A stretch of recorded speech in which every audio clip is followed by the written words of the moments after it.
చెప్తున్నా, ఏది దాచిపెట్టే అవసరం నాకు లేదు. అబద్ధాలతోని రాజకీయం నడవదు. నేను అబద్ధాల ప్రాతిపదికన పరిపాలన చేయదలుచుకోలేదు. కష్టమైన నిష్ఠూరమైన వినడానికి కొంత కఠినంగా ఉన్నా ఉన్నది ఉన్నట్టు మీకు చెప్పదలుచుకున్నా.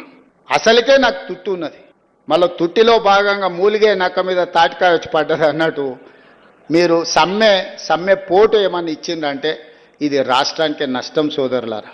మీరు వేరే వాళ్ళు కాదు, మీరు మా కుటుంబ సభ్యులు. మీరే కూర్చోండి, మాట్లాడదాం, రాండి, మంత్రితో మాట్లాడండి, శాఖలు అందరిని పంపిస్తా, నేను కూడా కూర్చుంటా, వాళ్ళతో మాట్లాడినాక నా దగ్గర రండి. ఎట్లా చేద్దామో చెప్పుర్రి, నాది నాకు ఏంటి ఎవరెక్కడైనా ఓని అనే విధానం కాకుండా అందరికీ ఎట్లా చేద్దామో చెప్పుర్రి, వెసులుబాటు కల్పించండి. వెసులుబాటు ఎట్లా చేద్దామో చెప్పుండ్రి. మేము ఏది కూడా నేను దాచిపెట్టను. ఓ సంవత్సరం అయితే కొంచెం కుదురుకుంటాం. మొదటి 6 నెలలు పార్లమెంట్ ఎలక్షనే, తర్వాత ఆర్థిక సంక్షోభమే, ఆ తర్వాత ఇప్పుడే కొంచెంగా పట్టాలు ఎక్కుతున్నది. ఉన్నది ఉన్నట్టు మీకు చెప్తున్నా, ఏది దాచి